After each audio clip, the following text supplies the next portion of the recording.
Fala, Pedro. Tudo tranquilo? E, e aí, Renê? Tudo bem, cara?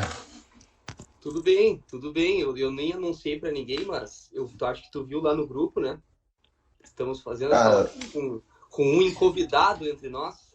No caso, dessa vez eu fui sorteado e da outra vez não deu pra fazer a live por causa de ti, né? pô, tu tá. Como é que você tá, cara? Tô bem, Você tô bem. tá. 100%. ma- É. Eu testei Ah, porque eu viajei e aí uhum. quando eu voltei de viagem, se não ia passar batido. Aí, como eu voltei de viagem, vou testar, né? O cara que atende alunos e tal é importante. Testei e positivei. Mas se eu É, não tivesse testado, eu seguiria trabalhando normal, não tô com dificuldade nenhuma. acho que como muita gente está fazendo, né? Sem saber e tá passando. Aqui, só até para explicar, né? Que foi adiado, eu tenho um filho pequeno, né? Você sabe muito bem, mas o pessoal não sabe. Então, quando eu e minha esposa a gente pegou, beleza. Aí foi só aquele, tragédia anunciada. Vai dar alguns dias, ele vai apresentar alguma coisa também. E não deu outra. No dia da live, acho que a gente ia marcar, ele amanheceu com febre e tal. Mas aí a família inteira caiu, né? Toda a base de suporte que fica com ele também, né? Durante a semana caiu e tal, meus sogros, né? Meus pais. Então foi a semaninha mais complicadinha, que a gente não tinha muito tempo assim, né? Lembrou um pouquinho o início da pandemia. Mas tá todo mundo bem, também foi tudo muito leve, todo mundo muito bem. Todo mundo bem. Tchê, vamos começar então. Eu vou começar te Sim, agradecendo por ter aceitado o meu convite. Sabe, da minha admiração por ti, de quanto eu gosto de ti. E eu gostaria que tu se apresentasse para todo mundo. E junto com a apresentação, eu já vou deixar uma pergunta aqui de um amigo nosso, Davi Graça, perguntou o que é TTT. cara, pior que eu nem sei, eu juro, eu juro mesmo, eu não lembro o que significa TTT. Mas não lembro mesmo. Bom, vamos lá. Para quem não me conhece, meu nome é Pedro Emerson, eu sou profissional de educação física e sou criador do Regado do Movimento, muito amigo do Renê, né, fora aqui do Instagram, assim, acho que a gente tem um grupo ali com uma amizade, né, uma galera mais próxima aí do Sul. Sinto um pouco intruso, né, do carioca metido aí no meio de um monte de gaúcho. Não entendo muitas das coisas que vocês falam assim, vocês falam meio esquisito de vez em quando, mas vou levando. E, pô, acho que é uma live que mais cedo ou mais tarde ela ia acontecer, né, cara? Não tem. Acho que daqui a pouco acontece com o resto do pessoal também. Mas, enfim, eu sou. Vou só falar o que interessa. Hoje eu trabalho bastante com reabilitação. Neurociências eu já trabalho desde, sei lá, deve ter uns 5 a 7 anos que fiz uma imersão bastante assim, em tópicos relacionados a neurociências e como eu posso levar isso para a prática.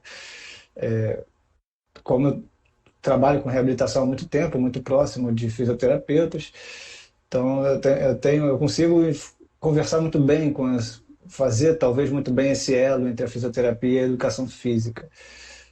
Hoje, há muito tempo, eu não trabalho com atletas de alto rendimento, eu trabalho com pessoas, não atletas, né, público em geral. E nos últimos anos eu me aproximei muito da abordagem, né, dos sistemas complexos, sistemas dinâmicos, a abordagem ecológica, que são tópicos relacionados a neurociências, eles estão bastante na vanguarda assim, das discussões. E eu acho que hoje é algo que a gente vai falar bem aqui. Né? Acho que Uhum. TTT eu não lembro mesmo, assim, respondendo essa pergunta, eu não lembro. Esse TTT aí é o treino Trinca Teresa. Isso aí é um bordão de um amigo nosso. Já já, né? Com certeza seria ele que largaria uma dessa. Que seria mais ou menos quando a gente faz alguns cursos e falam uma técnica, alguma coisa assim, e a gente pensa, tá, e quando é que a Tereza, a senhora de 70 anos lá que a gente treina, vai usar isso, né? E aí o Ah, pessoal é verdade. brincadeira. É. Pelo que tu falou aí, Pedro, vai a pergunta de outro Pedro aqui, eu tenho elas abertas, o pessoal enviou Uhum. algumas perguntas, e aí eu já vou linkando, já que tu falou sobre isso, né? Qual foi o impacto na tua vida quando entendeu sobre sistemas complexos? Essa pergunta é de um fisioterapeuta, Pedro Proença. Grande xará. Então, por mais que a gente não saiba ou não tenha muito a consciência das coisas que a gente faz na prática, tudo isso tem um background, né? Tem uma teoria, né? Tem estudos por trás. Muitas vezes a gente aprende na faculdade, reproduz, mas basicamente tudo que a gente leva para a prática em si, ela já foi muito bem discutido na literatura de alguma forma, ou não, né? Muitas vezes a gente leva para a prática coisas que não têm uma validade científica muito forte, não tem nenhuma validade, mas normalmente não é algo que a gente se preocupa muito. Pô, por que eu estou fazendo isso, né? O que embasa? Quando a gente começa a estudar, eu voltei muito lá atrás em relação a tópicos sobre controle motor, como eu posso melhorar a minha prática estudando a essência, né, cara? Por que a gente se movimenta da forma como a gente se movimenta? E você começa revisitando muitos temas relacionados realmente, se a gente for pensar assim numa pirâmide de conceitos, cara, é aquela base, de onde começou a discussão em torno das teorias de como a gente se movimenta. E você vai descobrir que existem várias suposições, vários pesquisadores ao longo enfim, do último século principalmente, que soltaram várias hipóteses, entre elas foram várias ramificações, e muitas delas são divergentes entre si. Então, o que é o modelo mais tradicional que a gente aplica na prática? Talvez seja a teoria dos programas motores, né? Aquela famosa teoria de que a gente, de alguma forma, a gente tem armazenado no nosso cérebro memórias relacionadas ao movimento ou aspectos do movimento que, quando a gente vai executar um movimento na prática, a gente precisa, ou então a nossa prática, ela precisa reforçar ou reprogramar essas memórias para fortalecer essas conexões, gerar nome, enfim. Acho que talvez isso seja o mais vigente que exista hoje ainda. E respondendo a pergunta, né, fazendo o link com a pergunta, a abordagem ecológica, que está relacionada com a abordagem dos sistemas complexos e dos sistemas dinâmicos, elas não são de fato a mesma coisa, mas hoje elas são consideradas muito juntas assim para a gente explicar o controle do movimento, da percepção e ação, como a gente interage com o meio ambiente, como a gente produz movimento e como a gente gera mais ação através da nossa produção de movimento. Então, são abordagens que elas conversam muito bem entre si, mas estão muito distantes de abordagens como a teoria dos programas motores. Então, o que muda na minha prática, o que muda normalmente na prática quando a gente começa a ter esse tipo de visão? A gente começa a ficar muito crítico em relação a algumas abordagens que a gente leva na prática, né? Começa a se perguntar, cara, por que fazer dessa forma? Por que eu estou dizendo que existe um movimento que é melhor do que o outro de uma maneira generalizada? Por que eu não estou analisando o contexto individual? Por que eu não estou considerando mais o impacto do ambiente, de fatores não mecânicos, fatores psicossociais que possam estar envolvidos? Porque a abordagem ecológica ela tem uma estrutura melhor para explicar como todas essas relações elas se integram em cada indivíduo. Ao contrário do que as abordagens mais tradicionais, não. As abordagens mais relacionadas aos programas motores, não. Então, o que muda é que a gente começa a enxergar todas as organizações comportamentais, não só relacionadas ao movimento, mas relacionadas à sociedade, relacionadas à política, relacionadas a mercado financeiro, qualquer coisa, dentro das leis que regem sistemas complexos e dinâmicos. Então, pelo menos esse foi o impacto que teve na minha profissão. Se torna mais fácil eu conversar com o aluno, extrair informações, propor intervenções, mas, obviamente, até porque eu estou defendendo esse lado, obviamente isso não seria aplicado a todo mundo que vai estudar dessa forma, né? Porque exatamente a abordagem de sistemas complexos também ajudaria a explicar isso. Mas o que muda, resumindo, ela me dá um alicerce melhor para a minha tomada de decisão. Muito bom, eu acho que está respondida aí essa primeira pergunta. Em relação a isso, eu vou ir te perguntando algumas coisas que tu falou, até para simplificar para todo o pessoal aí que está nos assistindo. Sim, vamos no bate-papo. Em relação ao exemplo prático que existiria dessa diferença, poderia dar algum assim, um agachamento, algum exercício, algum movimento para exemplificar mesmo essa diferença entre uma abordagem e a dos sistemas complexos? Em relação vamos falar mais ou menos em organização, em forma de organização do exercício. O modelo tradicional, né, ele preza muito a repetição pela repetição, de que a repetição do movimento, do gesto motor, ele tá sendo fortalecido em algum aspecto, algum local do nosso sistema nervoso, né, do nosso sistema controlador de movimento. Então, essas formas de montar exercícios em bloco, de que você vai fazer uma repetição, depois vai fazer outra repetição, a mesma repetição, a mesma repetição, e que você vai fazendo essa repetição com o objetivo de que, enfim, essa conexão neural vai ser fortalecida, isso é um pouco desacreditado dentro de abordagens ecológicas e relacionadas a sistemas complexos. A partir de agora, eu vou falar só sistemas complexos, tá? Mas ela vai englobar a abordagem ecológica e a abordagem dos sistemas dinâmicos, tá? Mas dentro da abordagem dos sistemas complexos. O que é fortalecido, na verdade, dentro dessa linha de raciocínio, é o acoplamento entre a percepção e a ação do indivíduo, né, com a tarefa que ele está realizando. O que é interessante é que ele explore diferentes formas de solucionar a tarefa para aumentar a sua flexibilidade motora quando necessário. Então, não necessariamente a gente tem que seguir uma regra de que eu vou organizar meus exercícios em bloco, que uma repetição vai ser igual a outra repetição, que vai ser igual a outra repetição. Eu não preciso ficar preso, eu posso fazer isso, tá? Eu posso, isso é importante falar. Eu posso, isso vai gerar aprendizagem, isso vai gerar ganho de força, isso vai gerar, enfim, isso vai gerar benefícios para o sistema, mas eu não preciso reduzir o meu treinamento, a minha intervenção a isso. Eu posso explorar variabilidade na prática. Eu posso explorar o erro para ganhar adaptações motoras. E existem muitas formas de fazer isso. Então, quando a gente começa a levar esse raciocínio para a prática, de certa forma, isso abre um leque de opções que a gente pode trabalhar que não vão estar restritas a simplesmente fazer 3 séries de 10, depois passa para outro exercício, e depois passa para outro exercício, porque essa seria a melhor forma de aprendizagem motora, ou porque a gente foi ensinado assim e a gente tem que ficar repetindo isso ad eterno.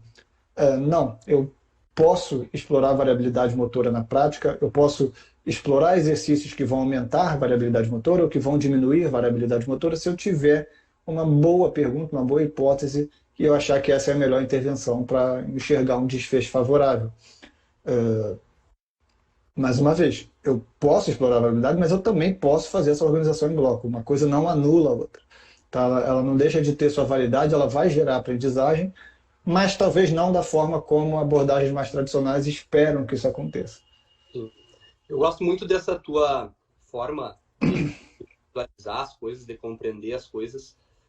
Nessas últimas postagens que tu fez nessa semana, tu deixou bem claro, e até eu acho que é um pouco polêmico para quem está dentro dos sistemas complexos ver as tuas postagens, por exemplo, defendendo exercícios mais simples, mostrando que também tem validade em alguma situação, né?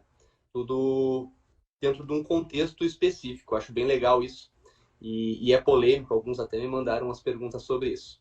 Mas, pensando nisso que tu me falou, né, agora pra gente, da variabilidade motora, aquela conversa que a gente teve no WhatsApp, eu queria que tu falasse um pouquinho sobre essa diferença na variação de exercício e de variabilidade motora e no controle motor, porque o que a gente vê quando fala variabilidade são duas formas de entendimento, né?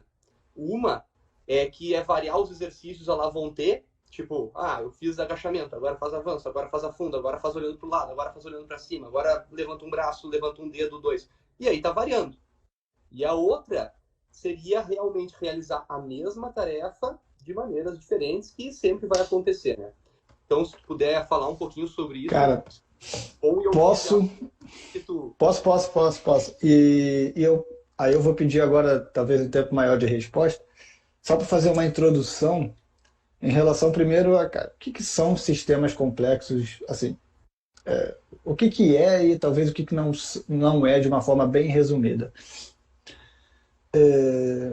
Realmente, as postagens que eu fiz, elas, sei lá, de alguma forma incomodam muito uma galera que bebe muito dessa fonte, né, dos sistemas complexos. Eu já aprendi com o tempo para não ligar muito com isso. né? Tem meus recursos. Instagram é complicado, mas muita gente veio conversar comigo também, veio falar. E deixa eu só ver para não me comprometer, tá? Vamos lá, Não, tu sistemas complexos. Né? Só eu que comecei, e no meu raciocínio aqui eu talvez pudesse me enrolar. Mas sistemas complexos, o que que são sistemas complexos na essência? De uma forma muito simples, a gente tem que entender que complexidade não tem nada a ver com complicado, ou o complexo não está relacionado a alguma coisa difícil de fato. Sistemas complexos, na verdade, entender sistemas complexos é muito fácil. É muito fácil mesmo. Sistemas complexos é simplesmente uma forma da gente classificar qualquer tipo de sistema com base no seu funcionamento. Então, por exemplo, se eu pegar um cantil d'água, né, um cantil fechado, térmico, e colocar café dentro, é, esse café ele vai permanecer quente durante muito tempo. Esse talvez seria a melhor definição ou exemplo aqui na Terra, né, no planeta Terra, do que é um sistema fechado. É um sistema que ele não troca informações com o ambiente, ele não perde energia para o ambiente, logo ele consegue manter a temperatura do café quente, porque ele não é um sistema complexo, é simplesmente um sistema fechado. Óbvio que não é o melhor exemplo, porque com o tempo existe essa troca com o ambiente e o café ele vai ficar frio. Mas seria um exemplo aqui só para a gente. Tudo que não é um sistema aberto e ele troca energia com o sistema, com o ambiente, é um sistema aberto. Então, já aqui acabei de diferenciar dois tipos de sistemas. Nós, seres humanos, somos sistemas abertos. Uma garrafa térmica é um sistema fechado. Pronto. Utilizar a abordagem dos sistemas complexos para explicar como nós nos movimentamos significa pegar todos os conceitos que regem um sistema complexo, pegar todos os conceitos que são as regras e as leis de um sistema complexo e utilizar para defini-los com o sistema de movimento. Então, um sistema complexo, ele é um sistema aberto, ele é um sistema que não tem limites muito bem definidos. Por exemplo, um carro ele é um sistema com limites definidos. Eu sei onde começa e onde termina um carro. É fácil dizer que essa parte é do carro e essa parte não é de um carro. Mas um sistema complexo, não. Um sistema dinâmico, não. Ele tem seus limites regidos pelas restrições dadas as interações dele a cada instante de tempo que eu estiver analisando. Então, o sistema complexo, ele se auto-organiza, ele não tem um controlador central. Se você vê aves voando no céu, né, fazendo desenhos, não tem uma ave ali que está mandando as outras fazerem nada. Não, essas aves elas estão se auto-organizando, sendo guiadas por quem? Por um estado atrator. Então, as leis da física, as leis da natureza, vão levar esse comportamento, essa organização de um sistema complexo para um estado atrator, que vai ser um estado estável. Entre essa transição, eu tenho as flutuações. Eu tenho o estado estável, um outro estado estável, e eu tenho as flutuações entre esses dois estados. Nessas flutuações é onde eu tenho a maior variabilidade dentro de um sistema. É onde os agentes, as variáveis dentro desse sistema, elas vão se variar ao máximo, ou vão se variar de uma forma talvez não tão previsível, ou seja, um sistema complexo ele tem um quê de imprevisibilidade, elas vão se variar de uma forma não previsível para se auto-organizar com uma variabilidade menor, né, um comportamento mais estável num novo estado estável. Eu posso dar um exemplo, né? Se bate uma rajada de vento de repente nesse conjunto de aves, elas vão sofrer uma perturbação, elas vão se embaralhar durante um tempo, mas vão ter sempre a tendência de se auto-organizar novamente em um estado estável. Então, quando a gente fala que um sistema de movimento ele funciona como um sistema complexo, eu estou pegando as regras de um sistema complexo e explicando como eu ou você, o meu aluno ou um paciente se movimentam. Simplesmente isso. Eu estou pegando o que é um estado atrator. Pronto, eu vou aplicar o estado atrator dentro do meu raciocínio e vou tentar... então, o estado atrator é um estado mais estável. Então, eu posso pegar esse raciocínio, esse conceito, para fomentar exercícios para aumentar a estabilidade dentro desse sistema. Então, flutuações são importantes? São importantes. Para quê? Para levar esse indivíduo de um estado estável para outro estado estável. Então, eu vou fomentar exercícios que vão estimular com que esse sistema precise flutuar dentro de óbvio, uma gama de segurança, para que ele consiga transitar entre estados estáveis. Por que que isso é importante? Porque aí a gente vem dos conceitos de variabilidade motora. Por que que se aplica o conceito de controle motor? Existem, né, a variabilidade motora ela é um conceito também de uma forma muito simples, que vamos partir que a gente possui muito mais elementos dentro do nosso sistema de movimento, dentre músculos, unidades motoras, neurônios, movimentos articulares necessários para qualquer movimento, muito mais tem uma abundância de soluções motoras que o nosso sistema ele pode aproveitar e ele precisa definir qual vai ser aquela que ele vai usar a cada instante para resolver o problema da tarefa. Então, variabilidade motora está muito relacionada aqui, primeiro, nunca vou resolver a tarefa utilizando sempre a mesma estratégia motora, nunca isso dificilmente vai acontecer, e se acontecer, eu posso colocar mais na conta do acaso do que uma escolha feita pelo sistema. Então, aqui já invalida bastante aquela teoria dos programas motores, de que eu tenho algo ali, um programa exato de como eu devo atuar. Não. Se você pegar sinais eletromiográficos, se você pegar sinais cinemáticos, quanto mais você conseguir analisar o movimento, mais você vai perceber que existem diferenças. E isso tem explicações relacionadas à nossa interação com o ambiente, com as forças externas que a gente tem que lidar, com as compensações que a gente precisa fazer. Então, variabilidade motora está relacionada a isso, é um conceito próprio de controle motor. Então, o sistema ele vai variar porque ele tem essa abundância de soluções e isso é bom. Hoje a gente tem um consenso de que isso a gente aceita muito de que variar, o sistema poder variar e ter muitas soluções é algo bom para o sistema.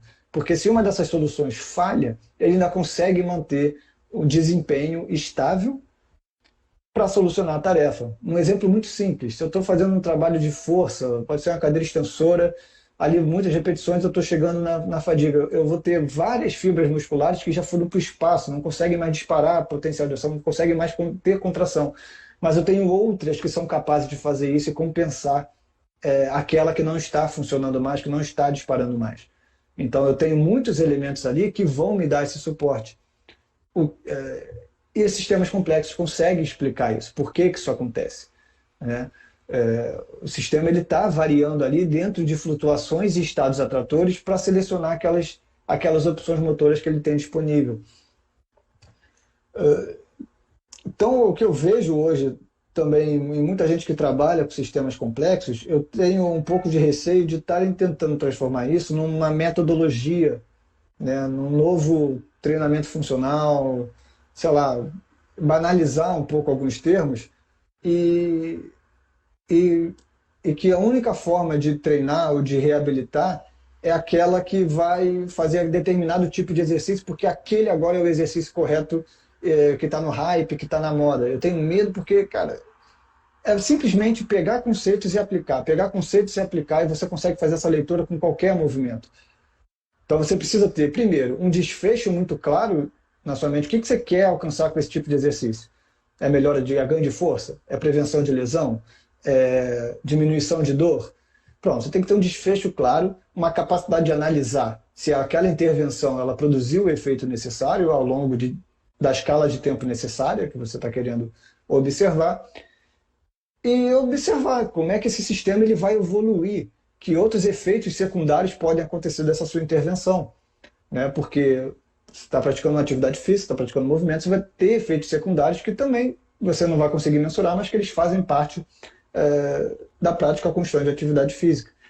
Então eu tenho um pouco de receio, eu não sei, eu acredito que não foi isso muito que a galera bateu em cima, mas de estarem tentando defender uma bandeira de que agora treinar na forma dos sistemas complexos é a melhor coisa do mundo para qualquer coisa e que qualquer outro tipo de exercício físico não tem validade mais para nada.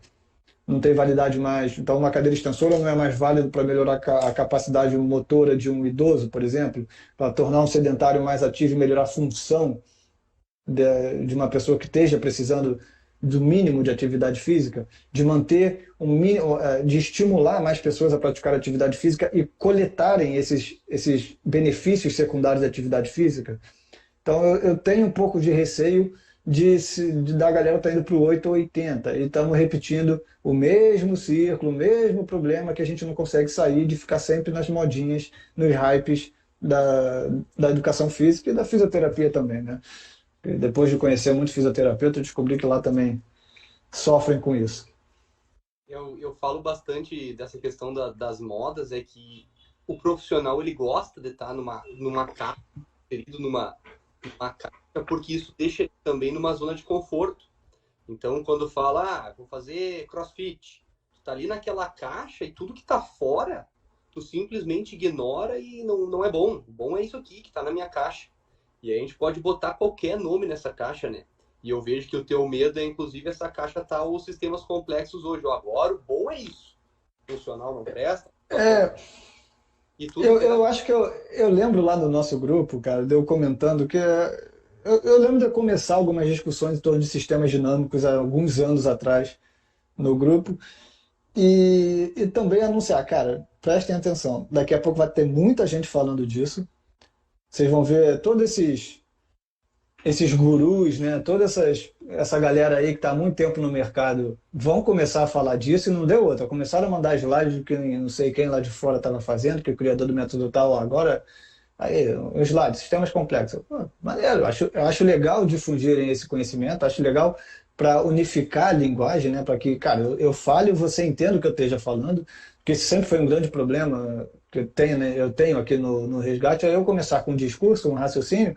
Tem uma galera que me segue há mais tempo e acompanha, discute, não sei o quê, acrescenta, não sei o quê, e tem uma galera que fica ofendida, sabe? Tem uma galera que realmente fica muito ofendida. E bate de frente, não sei o que e tal, mas é porque a linguagem não está unificada. Então é importante, realmente, é importante isso aí ganhar o mundo, mas é um risco. A gente sabe o que acontece, né? Sim. Isso é uma coisa que tu postou, inclusive, do treinamento funcional, né? Que é uma grande... O que é treinamento funcional hoje? E se tu falar tudo, também tá certo, porque é nada e tudo ao mesmo tempo. Conceitos tem milhares, às vezes, divergindo completamente um do outro, e a gente não tem como falar o que é por causa disso. Eu tô acompanhando ali o que você está postando, acho que o pessoal da live também tá, e tá vendo isso, e realmente é uma preocupação. Em 2015, 14, eu acho, eu fiz uma pergunta, a mesma pergunta, eu botei, o que é treinamento funcional para ti? Perguntei para uma galera do Brasil inteiro. Cara, era um monte de pergunta diferente. E dentro da minha cabeça, na minha concepção, isso também já mudou várias vezes, conforme eu fui estudando. Então é complicado, né? Hoje, quando Cara, eu digo, não, tipo, pode fechar. treinamento é o que importa. O resto é complemento, não tem? É o treinamento a primeira palavra, né? Treinamento físico. Sim. Eu lembro, acho que foi em 2012, 2013, eu fiz aqui no Rio. Acho que foi meu primeiro curso de treinamento funcional, assim, com esse nome mesmo, alguma coisa assim. E realmente foi algo que mudou a minha prática na época. Eu comecei a incluir um monte de exercícios que eu nem conhecia, nem pensava, fazia muito sentido. Eu bebi muito dessa fonte, desse hype. Mas, assim, a primeira coisa que a gente tem que definir é, cara, o que é função? Aí eu vou te mostrar uma forma muito simples da gente aplicar o raciocínio de sistemas complexos na prática, com uma simples pergunta. Cara, não interessa o que você define como função. Você, profissional, eu, professor, com meu aluno. Pergunta para o teu aluno, para o teu paciente, o que é função, o que é melhorar a função para ele. E trabalha em cima disso. Porque você acaba de contextualizar a sua intervenção. Porque você começa a conhecer as expectativas daquele indivíduo do que você está trabalhando, e você vai ter a oportunidade de colocar ele com uma função mais ativa dentro do próprio processo de reabilitação, do próprio processo de treinamento, ao invés de ser aquele ser passivo que eu vou ficar passando exercício porque eu acho melhor, porque agora é o exercício da moda, porque enfim, é o treinamento super sistemas complexos. Então, pergunta para ele e trabalha em cima dele. Acompanha ele, torna ele mais ativo, dê autonomia. Você vai começar dessa forma, não diretamente, mas a trabalhar outros temas, né, outros fatores psicossociais, fatores emocionais, de confiança, que podem ajudar na adesão. E é isso no final que interessa mesmo. É a definição que ele vai dar. O que ele quer melhorar? É ganho de força? É subir melhor a escada? Então, cara, você vai ter um monte de ferramenta para lidar com isso, para resolver esse problema. E vai começar a personalizar e conhecer melhor a pessoa que você está trabalhando. Tem que ficar inventando muito. Show. Pedro, eu vou seguir aqui com as perguntas que foram Vamos enviadas. lá. Vamos para a pergunta do Fábio, né? Nosso amigo TTT. Ele veio com essa aqui. Ele mandou duas, na verdade. E três, talvez até três, porque o da Funcorp lá, a empresa dele, mandou. Ele ele. pergunta. O Fábio tem bônus, pode perguntar. Né? Ele mandou aqui, ó. Foco externo é uma grande mudança para nós. O que é foco externo? Qual é essa grande mudança? Vocês conseguem aplicar em turmas e personalizando? Vai ser uma pergunta por vez ou as outras são relacionadas? Ah, já foram as perguntas? Já? Não. Não, então... Outras, mas aí muda completamente o assunto. Então tá. Então, primeiro, foco externo e foco interno. Eu acho que também tem tem uma grande mística por trás disso recentemente, mas não tem tanto mistério assim, não. Foco externo e foco interno. Quando eu falo foco externo e foco interno, eu estou falando do foco de atenção. O foco de atenção que eu tenho agora. Né? Vocês estão vendo que eu estou mexendo na cadeira aqui, eu estou mexendo na caneta, enquanto eu falo, eu olho para o lado. Tudo isso que está acontecendo de uma maneira automática que eu não estou controlando. Eu não tenho intenção nenhuma de mexer aqui nessa cadeira, do tempo todo eu mexo na cadeira. Meu foco está aqui no que a gente está conversando. Né? Meu foco de atenção está aqui na tela em passar algumas explicações para vocês. Então, o foco externo é quando o meu foco de atenção está no ambiente, na tarefa que eu estou realizando. Foco interno é quando o meu foco de atenção está nas minhas estruturas. Então, eu estou realizando um movimento pensando onde está o movimento, como é que está o movimento do meu cotovelo, como é que está meu cotovelo relacionado com o ombro, como é que está o meu joelho relacionado enquanto eu faço um agachamento. Eu estou prestando atenção no meu quadril, descendo junto com o joelho e tornozelo, fazendo flexão e extensão juntos, e não estou preocupado com o ambiente ao meu redor. Então, por definição, é isso. O negócio que foco de atenção ainda é uma ciência, é uma área que não foi tão desbravada assim sobre como de fato acontece esse controle do nosso foco de atenção. Mas é importante a gente saber que a gente já sabe algumas coisas que, por exemplo, dor e histórico de lesão tendem a trazer o foco de atenção da pessoa para interno, né? Pode ser um fator de proteção, pode ser, enfim, para aquela área lesionada, para dor, então é fácil compreender isso. Então, são alguns parâmetros de controle que vão moldar a forma também como alguém se organiza, que o foco de atenção dela ela pode estar naquela área, aquela estrutura. E pode ser interessante, nesse caso, a gente trabalhar exercícios que vão fazer com que ela explore mais o ambiente, fazer exercícios que ela vai levar o foco externo para a resolução da tarefa, para exatamente diminuir, talvez, um ciclo de sensibilização ou como mais uma ferramenta que a gente possa trabalhar outras áreas associadas à dor. Não, de fato, é o foco externo que vai fazer o tratamento da dor, mas é uma ferramenta que eu posso dissociar um pouco a percepção dessa pessoa para a área que ela está sentindo dor ou para a área que ela foi lesionada. Foco externo, ele tem algumas evidências que ele está mais relacionado com um aumento de variabilidade e o foco interno com uma diminuição da variabilidade. Também como fins protetores, faz sentido também a gente pensar dessa forma. Foco interno está relacionado com a pessoa que está aprendendo um movimento, é esperado que o foco inicial de atenção dela seja um foco interno. Afinal de contas, o sistema ele também precisa controlar esses primeiros graus de liberdade, então é algo esperado que essa pessoa ela vá num primeiro momento, que esse sistema de movimento ele vá no primeiro momento, trazer seu foco para as suas estruturas e naturalmente, conforme ele vai ganhando experiência com a tarefa, vai ganhando uma melhor capacidade de buscar informação no ambiente, ele vai diminuindo esse foco de atenção interno e vai tendo mais eficiência, maior desempenho dentro dessa tarefa com foco externo, é algo natural. Então, o que se sabe é exatamente isso. O foco interno e o foco externo não é algo, não é uma constante. Em vários momentos ao longo do seu dia, ao longo das suas experiências motoras, ao longo dos seus aprendizados, você vai ter efeitos transitórios entre foco externo e foco interno. Então, por mais que a gente, como profissional, a gente queira muito, eu também não sei porquê, a gente queira muito que o aluno tenha um foco externo o tempo todo, a nossa intenção pode ser do foco ser externo, mas o foco de atenção do aluno está interno por vários motivos.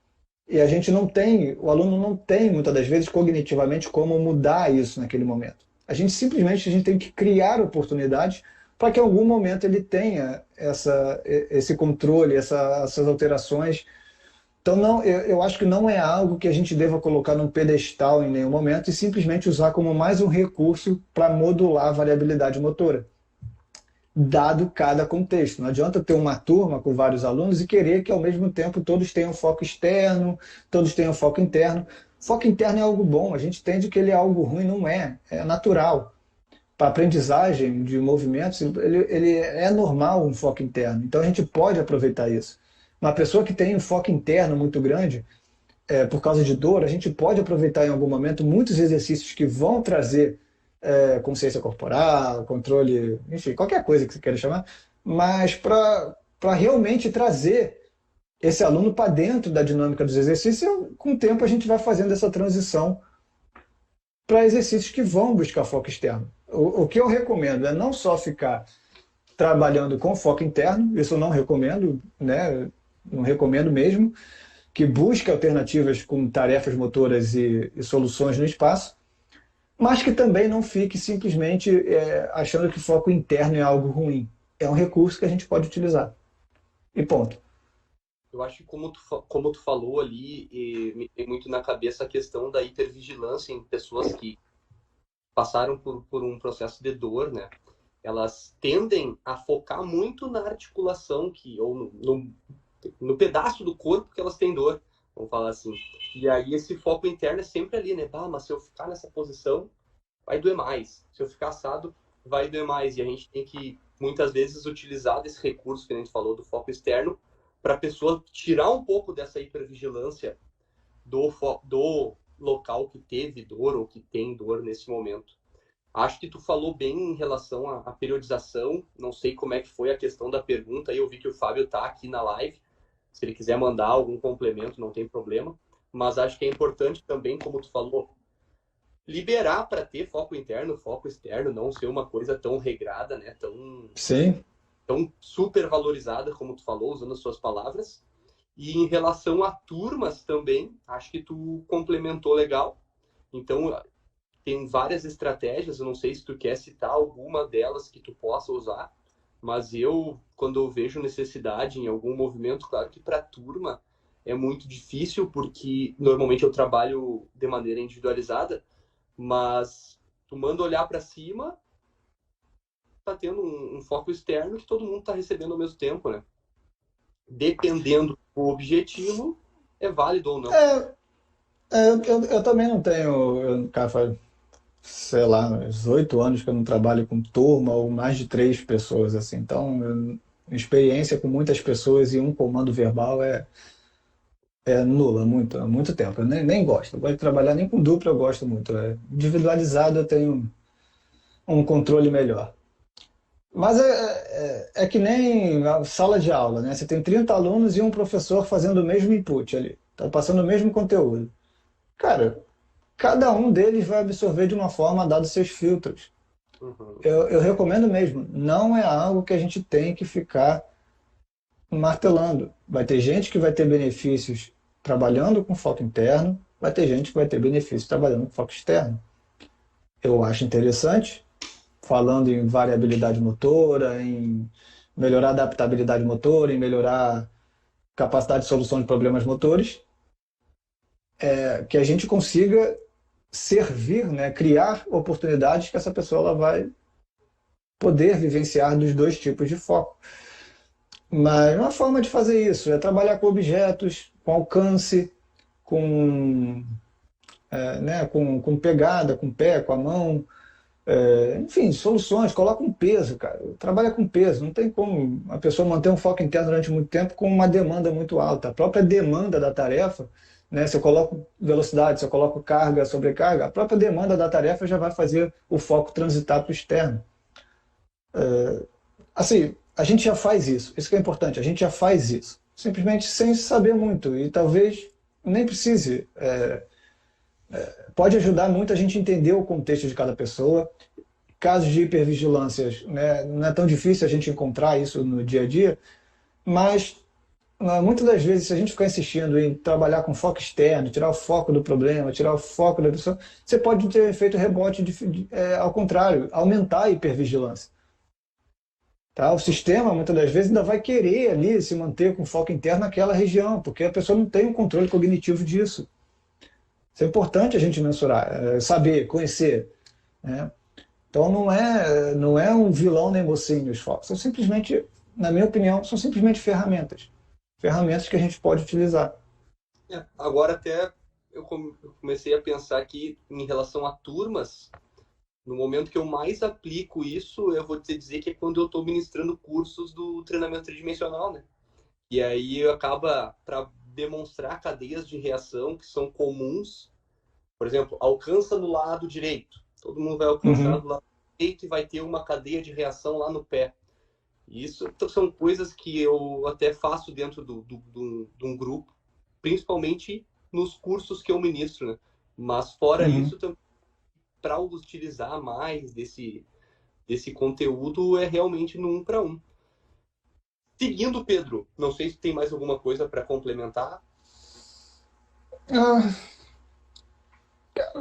Não, acho que vai ficar redundante. Acho que vai acabar sendo coisa que eu já falei. Se o Fábio quiser mandar aqui, pode mandar aqui, não tem problema, tá, Fábio? O Fábio, eu já vou até esperar, vai mandar textão depois lá para mim. Tá aí, ó. Ele não tem, ó. Uma mudança de atuação é aplicar tantas propostas com foco externo que ninguém treina efetivamente. Ponto importante. Eu vou ter que falar uma coisinha pro Fábio, que ele tá escutando, né? Que tem 3 coisas que são pilares no treinamento.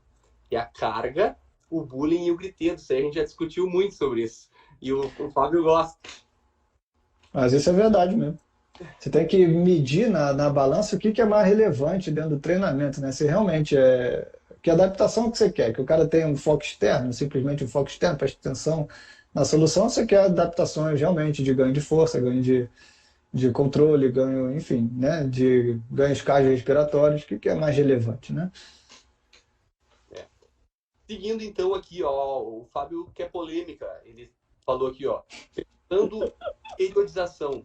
Já vi postagens tuas contra para não atletas. Até que ponto a organização do treino é considerada periodização? Postagens minhas? E aí? A sua postagem é tua, né? Não, eu perdi meu foco aqui porque o comentário foi interessantíssimo. É que eu não tô vendo os comentários aqui, cara. O foco externo, o foco... Agora eu peguei aqui. Aí, ó, Exato, verdade. Pô. Esse momento perde foco, não adianta. A diabetes da Dona Teresa não está nem aí pro foco, realmente, isso aí não tem o que fazer. Mas, então, em relação à periodização, acho que foi em relação a postagens tuas. Pô, cara, esse é o problema de fazer tanta postagem que eu já nem lembro mais do que... Se é verdade que eu fiz isso ou se ele tá falando, mas tudo bem. Vou pensando que eu vou fazer. Dá para trazer a discussão, sim, dá para. É que eu não lembro dele. Periodização para não atletas, se isso é algo. Aqui, até que ponto a organização do treino é considerada periodização? Velho, acho que você vai responder melhor isso do que eu, cara. Eu acho que o cara da periodização aqui é você. Eu não trabalho com periodização clássica há muito tempo. Eu posso falar que eu trabalho com uma programação de treinamento, uma programação de intervenção, uma periodização clássica eu tô por fora. Ou clássica ou nova, nem. É algo que eu nem estudo, cara. Fica contigo aí. A minha visão sobre essa questão e traz um pouquinho da incerteza que a gente tem na tomada de decisão dia a dia, visto a total imprevisibilidade das situações que acontecem, né? Tanto de atletas quanto para não atletas. A gente tem muita imprevisibilidade. Dentro do Sim. treinamento com atletas, a gente sabe que o aluno vai vir 3 vezes por semana. Ele vem uma. Então, às vezes, isso é o que muitas vezes acontece dentro do dia a dia do personal. E nessas situações, organizar o treinamento, a ponta é importante. Se a gente pensar na periodização tradicional, eu descartaria na hora, porque vai fazer um plano a longo prazo, o cara te paga um mês, chegou no final do mês e te larga, não tem fundamento isso aí. E dentro disso a gente vem numas novas formas de periodização também influenciadas pelos sistemas complexos, que a minha principal referência é o Miladen Jovanovic, e ele traz uma abordagem bottom-up e top-down. O que é isso? Quando tu vai de baixo para cima, tu pensa em seção, micro, meso, macro. E quando a gente vai de cima para baixo, a gente vai de macro ao contrário, né? Até a seção. Normalmente a gente tem isso dentro do treinamento. Eu quero perder 30 quilos. Esse é o nosso macro, né? O nosso objetivo final. Eu quero ganhar uma Olimpíada. E a gente perde muito da seção. Então a gente tem ao ponto aquele cara que estrutura toda aquela pirâmide para chegar lá em cima. E também a gente tem aquele cara que deixa tudo largado e trabalha só na sessão. E azar. E o que a gente vê hoje dentro desses autores, como eu falei, que defendem essa forma, é que não é errado tu assumir nenhum nem outro. Mas tu tem que considerar todas essas imprevisibilidades. Então, dentro disso, por exemplo, num microciclo que seja totalmente imprevisível, tu pode ter uma tomada de decisão para isso. O que seria isso? Em vez de tu deixar o treino, só perna, vamos fazer o mais simples possível para todo mundo entender. Só perna, B, só peito e o C, só costas, tu deixaria no treino A um pouquinho de cada, 33% de cada. Por quê? Porque se ele faltar nos outros 2 dias, ele vai ter um pouquinho de cada e não vai perder 100% do resto. Da mesma maneira, se a gente quer seguir nessa questão da periodização, a gente pode pensar em todas as variáveis que a gente pode pegar no treino e dividir assim também. Agora, se é um aluno que a gente tem mais certeza, que a gente sabe que ele é mais assíduo, que ele treina 3 vezes por semana, a gente sabe sempre ele vem 2. Isso a gente conhece os nossos alunos. A gente já pode estruturar de uma maneira diferente. E dentro disso, a gente pode pensar também em férias, em doença, que todos os nossos alunos têm, em uma semana de faltas inexplicáveis. E aí, por exemplo, uma periodização que divide em microciclos, e cada microciclo tenha uma característica própria, tipo, nesse microciclo eu vou treinar só força, nesse eu vou treinar só resistência. Se ele perde uma semana, ele perde 100% disso. Então a gente pode começar a estruturar isso aí também. Essa é a maneira que eu faço, tá? Pensando nisso, eu tenho essa forma de organização. Renê, o que vai acontecer no ano que vem do teu atleta, do teu aluno, do teu atleta amador? Não sei. Agora, onde é que tu quer chegar no ano que vem?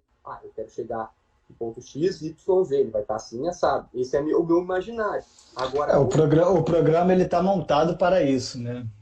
Existe uma estrutura. Agora, não totalmente. Sim. Eu não sei, eu não posso te dar detalhes do que vai acontecer no futuro. Mas eu quero chegar lá. Mas na sessão a gente já tem. E mesmo assim, muitas vezes, quando a gente pensa em alunos normais, na sessão, o que acontece?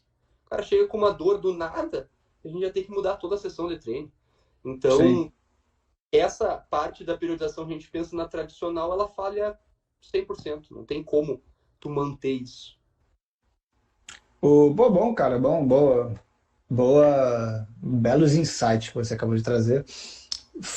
Acho que para mim faz bastante sentido, porque, concordando com você com a periodização, esse tipo de programação, esse tipo de montagem de estrutura, ela conversa muito bem, né? Eu conheço o trabalho do Lane, com a abordagem da complexidade. Porque, primeiro, né, se a gente aceita que o nosso sistema de movimento, de treinamento, de dor, de lesão, é um sistema complexo, a gente tem que aceitar a imprevisibilidade e que a gente não vai controlar todos os desfechos. Então, uma entrada A, ela nunca vai, a gente não consegue prever que a saída vai ser sempre B, né? A imprevisibilidade, as flutuações que vão acontecer quando os elementos do sistema entrarem em interação com a entrada, a saída ela pode ter vários desfechos. Mas, de certa maneira, quanto mais a gente conseguir controlar a imprevisibilidade, né? Ou melhor, estar ciente, né, dos possíveis desfechos que isso pode acontecer, e também como agir quando de fato acontecer,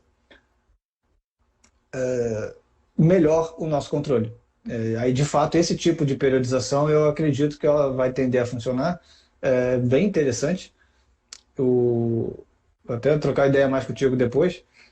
É bem interessante exatamente para pessoas não atletas e faz muito sentido, dado que, pensando que quanto maior a imprevisibilidade de um sistema, maior a complexidade dele, a gente pode ter um raciocínio assim, tem de fato muitos alunos que são altamente imprevisíveis e é por isso que durante muito tempo, cara, eu faço programação, eu tenho intenções de onde eu quero chegar, né, dos objetivos que eu concordei com o aluno, que a gente decidiu, que a gente não sei o que, chegou junto a um consenso, né, do que é possível em tanto tempo, mas de fato, né, e exatamente essa abordagem, um dos outros conceitos, uma das outras regras de sistemas complexos é que o macro influencia o micro e o micro influencia o macro, ponto. Uhum. Não dá para a gente só ver o macro ou o micro. Transformações que acontecem no nível macro vão influenciar o nível micro e vice-versa. Então, nós somos vários subsistemas que interagem entre si. Então, isso é complexidade. É simplesmente aplicar esses conceitos em treinamento. Então, é isso que eu acho que as abordagens que trabalham com sistemas complexos têm que levantar a bandeira e discutir mais. E não simplesmente ficar tentando criar métodos de aplicação, né? Dentro da periodização, assim, para fechar a minha parte, o que eu vejo é que a tradicional é uma periodização mais estática. E se tu for pensar num sistema, ele é mais linear, né? Ele é mais reducionista.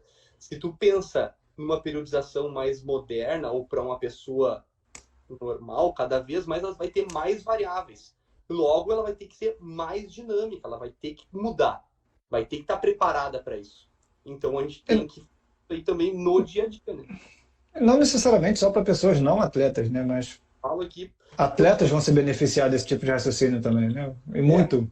já usam, né? Já usam com atletas também, mas a gente consegue, eu consigo visualizar que no atleta a gente consegue ter mais controle porque vai ter mais horas acompanhando, tu vai ter mais Sim, profissionais. sim. Então, Claro, tu claro. consegue reduzir essas variáveis que com um aluno de personal tu não controla nada, tu não tem. Não. É...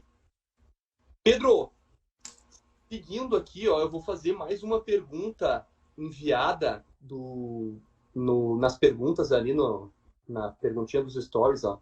Se dá o comando de como um aluno quer que realize o movimento, mesmo sendo 3D, é abordagem ecológica até que ponto? Mesmo sendo 3D, é a sua parte. Tá, O... depois eu deixo para ti. Então, o que, que você, eu Tá, acho, o que, que eu entendi aqui, ó? tá, Ele por favor. viu para fazer um movimento, mesmo sendo 3D. O que, que é isso? Em vez de só agachar, vamos supor que ele quer que a pessoa agache e faça uma rotação para a direita. Isso é abordagem ecológica até que ponto? Assim, a sua intenção como profissional de aplicar os conceitos nesse tipo de exercício, nesse tipo de abordagem, eu não sei, é passível de discutir, mas a abordagem ecológica vai te ajudar, vai me ajudar a explicar de que, de fato, todos os conceitos foram aplicados naquela situação, não na sua intenção.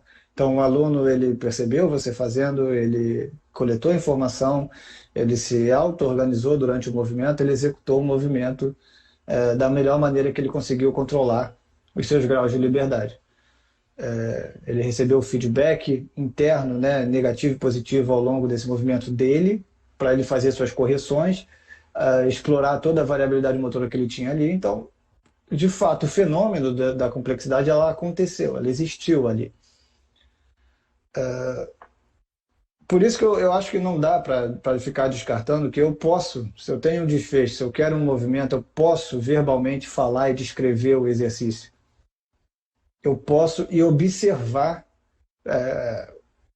Talvez seja por isso que muita gente possa bater de frente e discutir, porque, cara, eu vou aplicar, eu vou dar uma informação, vou colocar um input nesse aluno, vai ter muita gente que vai também se beneficiar desse tipo de informação, desse tipo de abordagem, por quê? Cara, eu tenho 34 anos, você deve ter por aí também, toda uma geração para cima da gente sempre aprendeu movimentos, tarefas motoras, sempre da forma tradicional. Então, é um sistema que já tem a capacidade de aprender da forma tradicional muito mais fácil do que de outras. Então, até é um sistema que é mais confortável. Então, pessoas vão se beneficiar, elas vão entender o objetivo da tarefa, vão entender aquilo que você está dizendo, se realmente você demonstrar, você falar, não sei o quê, olhar.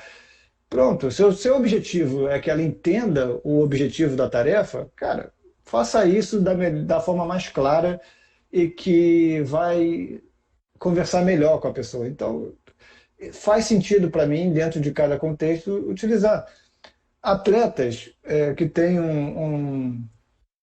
um histórico de atividade física, porra, muito grande, que vão entender simplesmente com você, sei lá, observando, você lançando uma bola, o cara entender, cara, chuta, corre e chuta, pum, o cara fez.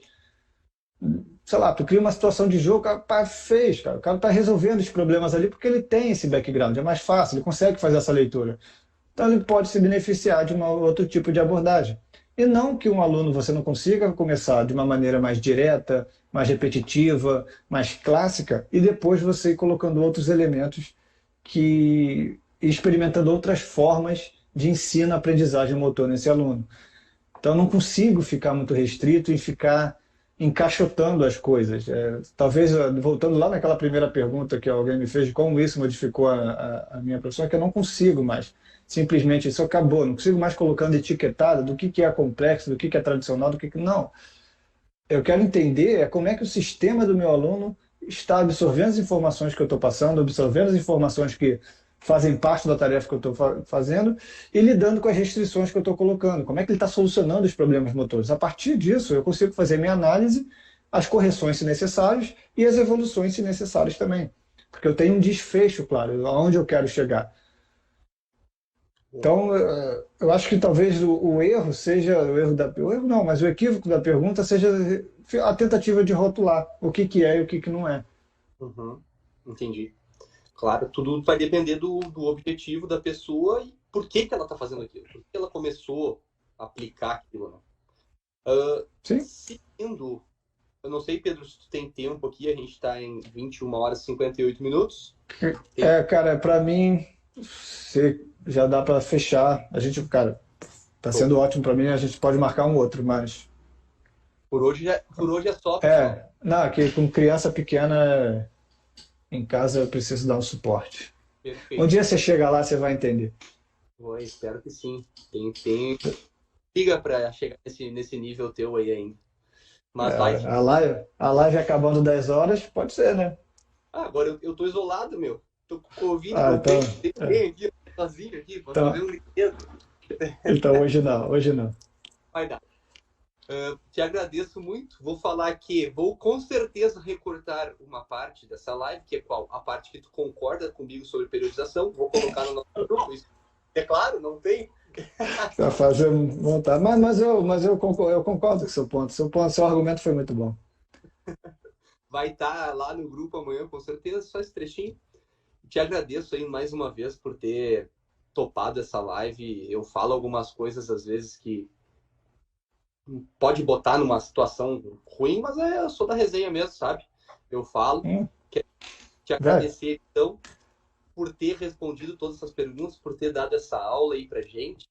E O- tu já me ajudou, não só me passando vários conteúdos, mas também em toda essa parte dos cursos, né? Dessa história que tu já tá bem na frente. Então, queria aproveitar o momento para te agradecer por isso, por ter me ajudado também nisso. Em algumas dicas que às vezes a gente dá e que fazem a diferença. tá? Valeu mesmo, obrigado. Vou deixar Cara, deixa eu, para fechar, agradeço o convite, agradeço por toda a confiança, a gente troca bastante figurinha, né? A gente brinca, a gente, enfim. Cara, gostei muito, assim, dessa nossa primeira experiência, acho que dá pra gente fazer isso mais vezes. Esse é o tipo de bate-papo que eu acho que é importante ter, porque a gente gera discussões, né? E é isso que eu sempre quis fazer no Resgate, é gerar discussões. Eu aprendo muito com as postagens que eu faço. Já tomei muita porrada, então qualquer coisa que você falar aí que achou que me colocou numa berlinda, alguma coisa assim, cara, relaxa. Nem hipótese. Já fui colocado de maneiras muito piores. Mas com o resgate é isso. Eu quero que seja um lugar onde as pessoas se sintam seguras, que não vão ser ofendidas, que, cara, tem um ser humano, um profissional ali que também está querendo aprender. Eu boto minha opinião exatamente para ouvir o que as pessoas querem ouvir, exatamente para ouvir opiniões contrárias a minhas. Obviamente que quando não tem respeito, acabou, é bloco, não tem. Isso já é um recurso que eu já aprendi, mas eu gosto de levar as discussões que eu começo ali nas caixas de comentário para o direct, que é onde eu aprendo, onde eu conheço outros autores, onde eu conheço outras visões. Quando eu comecei a entrar muito em contato com a fisioterapia, eu tomei muita pernada em relação a algumas coisas que eu argumentava e começaram a me bombardear com vários outros autores que realmente modificaram muito a minha forma de pensar e de enxergar vários dos problemas cotidianos que eu tinha e também me deram muitos recursos me deram ferramentas para que eu conseguisse solucionar alguns problemas junto dos meus alunos. Então, eu acho que isso aqui, cara, só tem a agregar valor, a crescer, né? Eu gosto muito do seu trabalho. Confesso que não conheço tanto, né? Você vai me explicar depois ainda melhor, mas não conheço tanto ainda a prática em si, mas gostei do teu argumento da periodização. E vamos continuar, cara, trocando figurinha. Acho que é por aí mesmo. E gente de bem tem que ficar próxima mesmo. Convido quem está seguindo aí, né, quem está acompanhando a seguir o Instituto NIT, do meu grande amigo Renê. Quem também não me segue pode entrar lá na página do Resgate do Movimento, conhecer o meu trabalho, conhecer o trabalho lá do Renê. E acho que eu me coloco à disposição para tirar qualquer dúvida de tudo que eu falei aqui. Imagino que o Renê também vai se colocar à disposição. E é isso. Muito obrigado. Boa noite aí, galera. Valeu, galera. Valeu, Pedro. Forte abraço.